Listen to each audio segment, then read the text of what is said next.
Galera, aula 2 pré-ENEM, certo? Eu parei no estudo das funções, pessoal. A programação, a princípio, é trabalhar com a sequência de funções, né? Função afim, função quadrática, função exponencial, função logarítmica, certo? São as funções que são mais cobradas na prova do ENEM. Só que a gente vai retomar o estudo das funções quando a gente for trabalhar a rotina normal nas aulas presenciais, certo, pessoal? Só que eu vou dar continuidade ao estudo da geometria, certo? A geometria que é um estudo que é bastante cobrado nos vestibulares, né? Cobrado na prova do ENEM, e o ENEM, né, a princípio, né, costuma ter uma simpatia muito grande com o estudo da geometria plana, certo? Então, no ano passado mesmo, na última edição, foram 4 questões de geometria plana. Então, eu vou pontuar para vocês todos os tópicos, vai ser basicamente um curso de geometria plana, em que eu vou abordar para vocês, certo, pessoal? Então, vamos lá. Vamos começar aqui a trabalhar com o teorema do ângulo externo, certo, pessoal?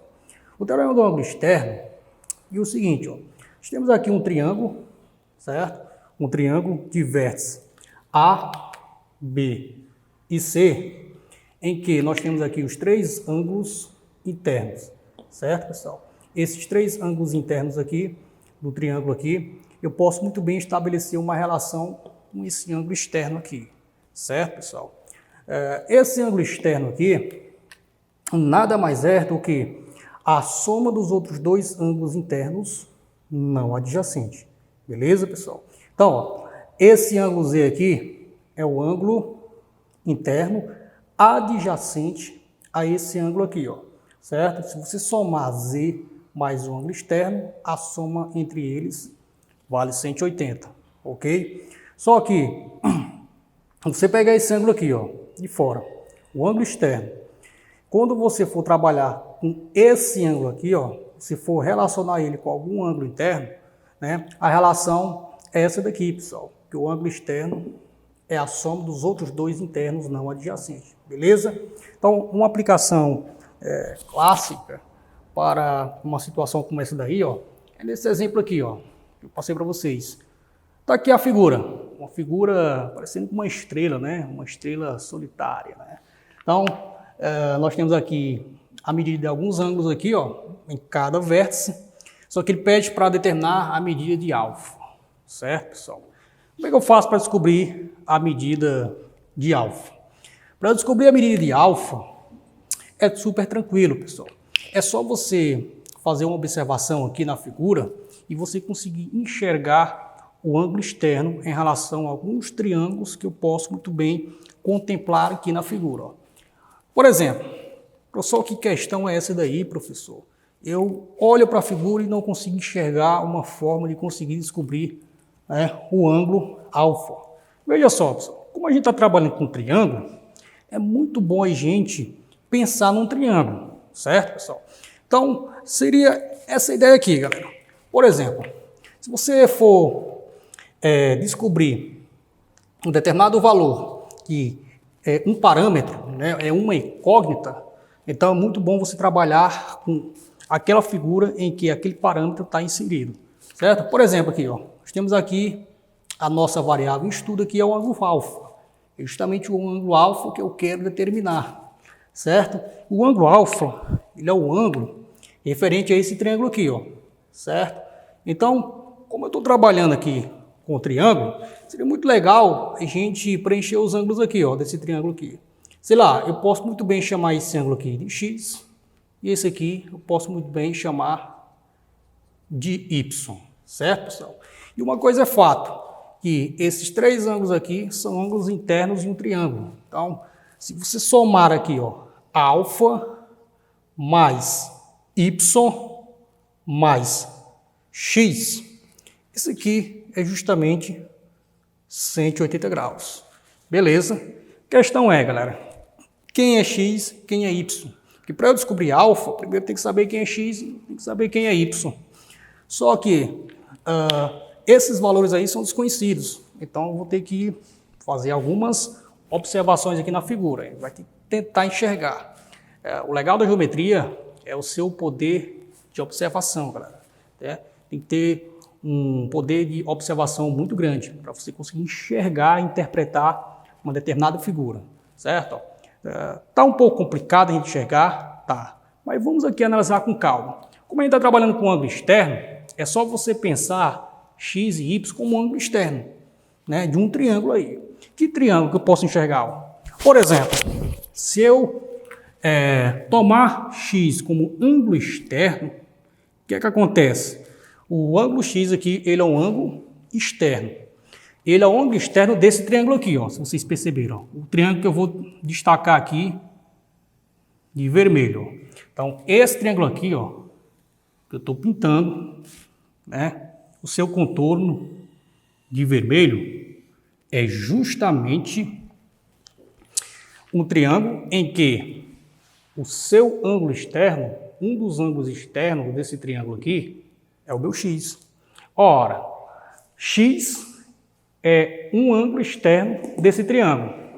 E perceba que no teorema do ângulo externo diz o seguinte, que o ângulo externo, x, certo, é igual à soma dos outros dois ângulos internos não adjacentes. Então, esses dois ângulos aqui, ó, são ângulos internos não adjacentes. O ângulo adjacente, x, seria esse ângulo aqui, ó. Mas esses dois aqui são ângulos internos não adjacentes ao ângulo externo. Então, vamos aqui aplicar o teorema, né? O que diz o teorema? O ângulo externo x em relação a esse triângulo aqui, ó, consegue enxergar? Um triângulo que eu pintei de vermelho, certo? Esse x aqui é o ângulo externo, certo? O ângulo externo nada mais é do que a soma dos outros dois internos não adjacentes, ó, 37 mais 38. Beleza, pessoal? Portanto, o ângulo x é justamente 75 graus. Ok, galera. Ok. O ângulo y também é ângulo externo. Só que ele é ângulo externo de qual triângulo? Você consegue enxergar algum triângulo em que você pode muito bem contemplar o y como ângulo externo? Ora, por exemplo, ó, temos aqui esse triângulo aqui, ó. Se vocês repararem, esse triângulo aqui que eu estou fazendo o contorno desse triângulo aqui, ó, de azul, estou aqui destacando para vocês o triângulo aqui, ó. Esse triângulo aqui nada mais é um triângulo em que um dos seus ângulos externos é justamente o y. Y é justamente ângulo externo desse triângulo aqui, ó, que está aqui para vocês. E note também que 42 e 30 são ângulos internos não adjacentes. O que diz o teorema? Diz que o ângulo externo tem que ser igual à soma dos outros dois internos não adjacentes. Ó. Consegue enxergar aí? Pois é. Então, nós temos aqui que o ângulo y é justamente a soma dos outros dois internos, 42 mais 30. Portanto, o ângulo y vale quanto? Ó, 72 graus. Ok? Pronto. Morreu a questão, ó. Porque, como eu sei que a soma dos ângulos internos de um triângulo vale 180 graus, meu objetivo é descobrir alfa, só que o meu empecilho, o meu grande problema para descobrir alfa é justamente y e x, que eu não sei quem é, acabei descobrindo. Então, substituindo aqui, como é que fica? Ó? Fica o seguinte, ó. Vamos substituir aqui, ó, embaixo. Então, nós temos aqui que alfa mais y é igual a 72, mais x, 75, é igual a 180. Portanto, alfa é igual a 180 menos, aqui vai dar 147. Ó. Ok? Conclusão que alfa é igual a 33 graus. Questão muito legal, tranquilo. Mediatriz de um segmento. Ora, o que é a mediatriz, pessoal? Primeiramente, tem que saber o que é mediatriz. O que é reta mediatriz? Reta mediatriz, pessoal, é toda reta perpendicular que passa pelo ponto médio do segmento. Certo, pessoal? É toda perpendicular que passa pelo ponto médio. Pronto. Então, esse é o conceito básico de reta mediatriz, pessoal. Quando fala a palavra perpendicular, o que significa, pessoal? Perpendicular é quando forma um ângulo de 90 graus. Tá vendo aí, ó? Então, esse quadradinhozinho aqui, ó, com a bolinha dentro, significa ângulo reto. Então, essa reta aqui é a reta mediatriz. Essa reta aqui é uma perpendicular que passa pelo ponto médio. Beleza, pessoal? Então, o que diz aqui, ó, conceito básico, né? Diz o seguinte, uma reta mediatriz, todos os pontos da mediatriz de um segmento é equidistante das extremidades do segmento. Essa palavra aqui, ela é equidistante, né? Talvez não seja muito usual, mas eu vou explicar para vocês o que significa, certo? Então, vamos entender o que significa isso, ó, traduzindo. Todos os pontos da reta da mediatriz de um segmento é equidistante das extremidades do segmento. O que isso quer dizer, pessoal? Quer dizer o seguinte, ó. Tá aqui, ó. Lembrando, pessoal, que reta mediatriz é uma reta perpendicular, ó. É uma perpendicular que vai passar pelo ponto médio do segmento AB, ó. Eu considerei aqui um segmento aqui, ó, segmento AB, ó, de extremidade A, extremidade B. Então, temos aqui uma mediatriz, uma reta perpendicular, que vai passar por esse segmento aqui, ó, vai passar aqui ao meio, ou seja, vai dividir o segmento AB ao meio, ou seja, dividir o segmento AB em dois segmentos de mesma medida. Então, esse pedacinho aqui tem a mesma medida desse pedacinho aqui, ó, ele passa bem no meio, certo, pessoal? Então, conceito de mediatriz é basicamente isso, é toda perpendicular que passa pelo ponto médio. Às vezes o aluno pode até confundir mediatriz com altura.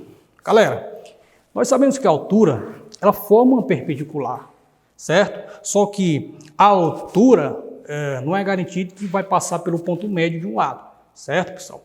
O que eu posso dizer aqui, pessoal? Eu posso dizer o seguinte, que toda mediatriz é uma altura, só que a recíproca não é verdadeira, certo? Nem toda altura é uma mediatriz. A gente sabe que a altura forma um ângulo reto, beleza? Ele satisfaz parte do conceito da mediatriz, forma um ângulo reto. Só que a outra parte do conceito, às vezes, nem sempre é válida. Por exemplo, a altura, ela forma uma perpendicular, porém, não é garantido que essa altura aí ela vai passar ao meio. A mediatriz, necessariamente aqui, é uma perpendicular que vai passar pelo ponto médio. Ela passa ao meio, certo? Só que a altura, nem sempre, certo? Existem alguns casos particulares, né? Quando você estiver trabalhando, por exemplo, um triângulo isósceles e um triângulo equilátero. Mas vamos aqui, o que interessa aqui, ó. O que diz aqui, ó? Todos os pontos da mediatriz do segmento é equidistante das extremidades do segmento. Quem são as extremidades do segmento aqui, ó? Ponto A e ponto B. Tá aqui o segmento AB. Se eu pegar, por exemplo, aqui, qualquer ponto da minha mediatriz, ó, tá aqui a reta mediatriz. Se eu pegar, por exemplo, aqui um ponto qualquer aqui, ó, aqui é um ponto da minha reta mediatriz. Um ponto, eu chamar de ponto P.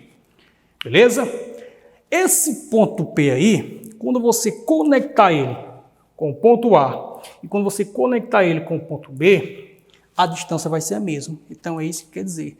Essa palavra equidistante, pessoal, é mesma distância, certo, pessoal? Quando eu digo que um ponto aqui da mediatriz é equidistante das extremidades A e B, certo? Significa que o ponto P, né, tem a mesma distância em relação a esses dois pontos aí, ó.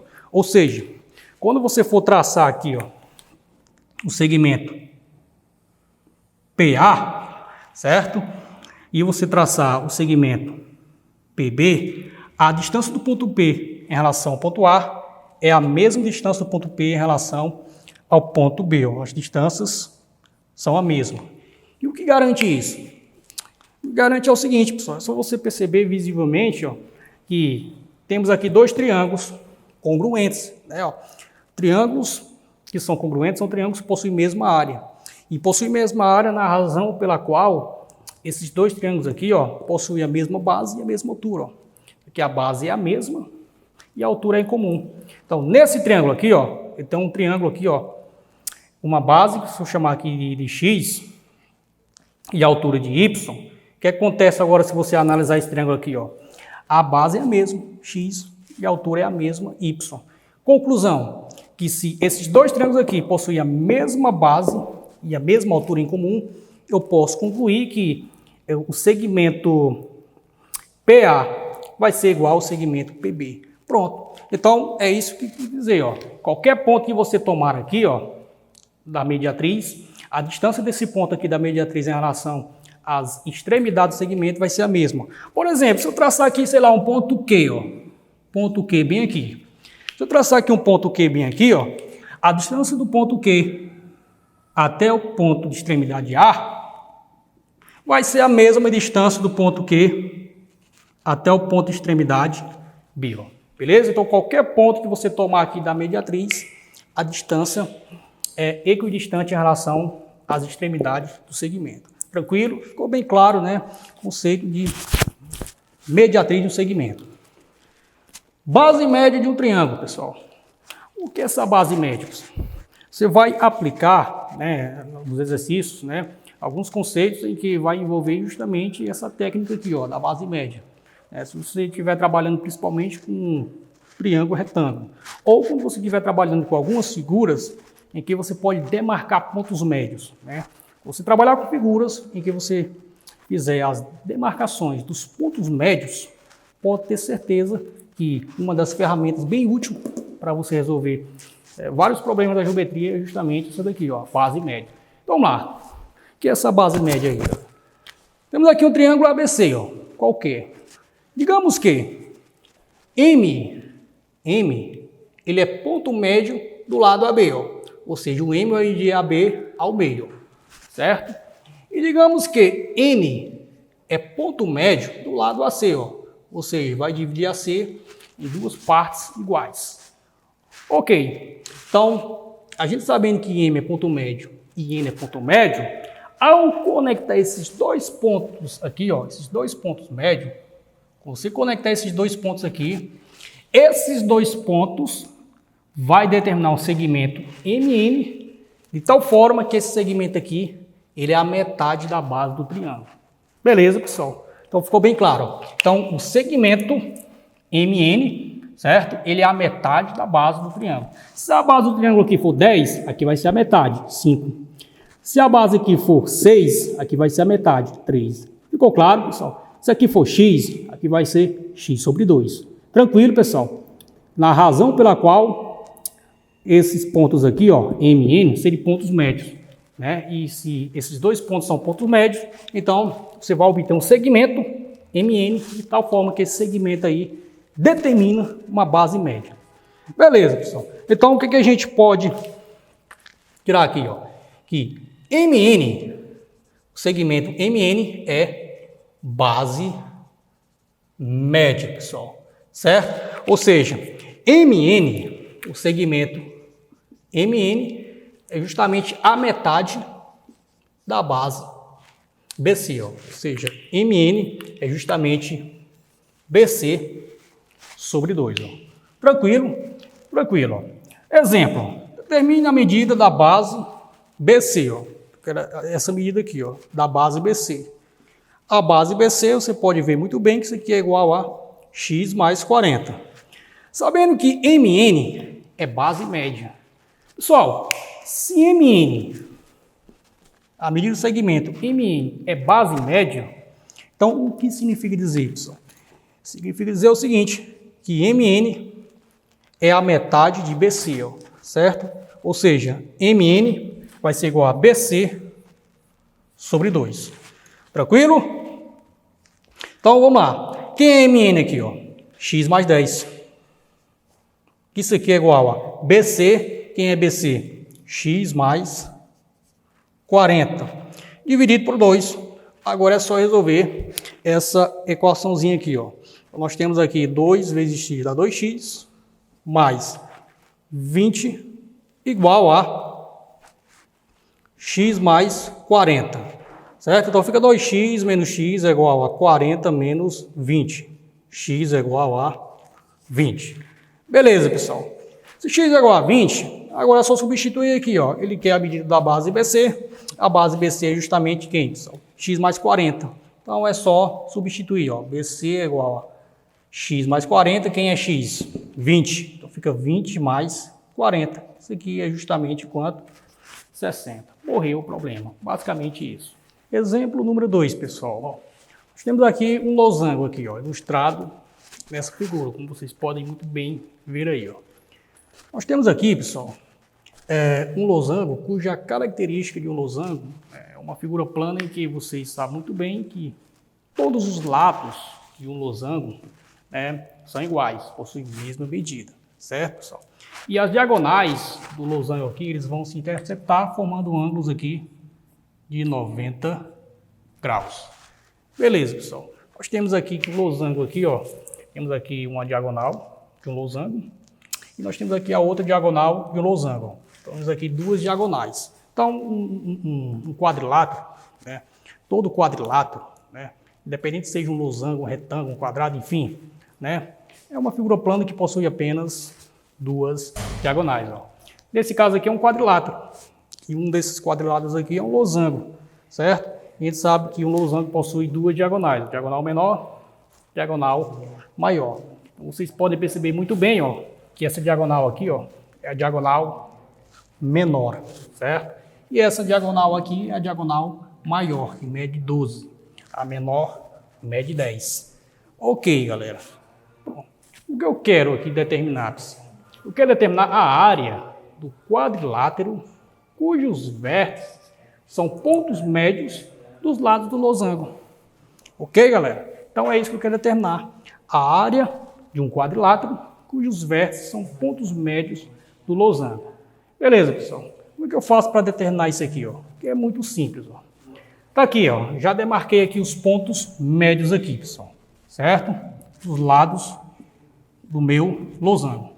Quando eu conectar esses 4 pontos aqui, ó, aqui é ponto médio, aqui é ponto médio, aqui é ponto médio, aqui é ponto médio. Então aqui são os pontos médios, né, dos lados do meu losango. Quando eu conectar aqui esses pontos médios aqui, ó, eu vou obter justamente essa figura que ele mencionou aqui, ó, um quadrilátero, pessoal. Então tá aqui, ó, o nosso quadrilátero. E o nosso objetivo é justamente calcular a área desse quadrilátero aqui, ó. Vocês podem perceber muito bem que esse quadrilátero aí é justamente um retângulo, certo? E quem são os lados desse retângulo aqui, ó? E sabe que a área do retângulo é muito difícil de calcular. Base vezes altura, certo, pessoal? Então você só precisa saber quem é a base, só precisa saber quem é a altura, fazer o produto, tchau, tchau e um abraço. Só isso. Então vamos lá. Quem é a base do triângulo? Quem é a altura do triângulo? Aqui, nós não estamos observando essas dimensões aí, ó, desse quadrilátero aqui, ó, desse retângulo.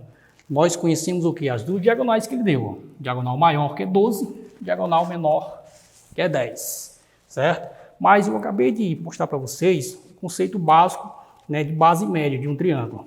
Se vocês repararem muito bem, né, a base média nada mais é do que a metade da base do triângulo. Repare só, esse triângulo aqui, ó, temos aqui esse triângulo aqui, ó.